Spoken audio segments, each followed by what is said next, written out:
Iran তার প্রতিরক্ষা বিষয়ে অনেক পূর্ব থেকেই সচেতন ও সক্রিয়।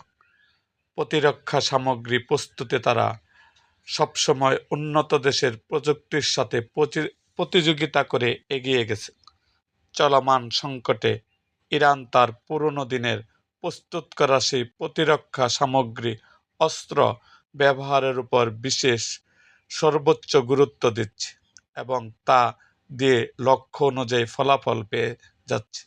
তাই ইরানের এক ঊর্ধ্বতন সমরবিজ্ঞানী বলেন, পুরনো অস্ত্রগুলো প্রয়োজন মতো নিয়মিত সময়ে নিষ্ক্রিয় করতে যে বিপুল অঙ্কের অর্থ খরচ হতো, তা চলমান ইসরায়েল মার্কিন বিরোধী যুদ্ধে পুরনো অস্ত্র ব্যবহারের ফলে সেই অপসারণ বা নিষ্ক্রিয় করার খরচের চেয়ে অনেক সাশ্রয় হয়েছে।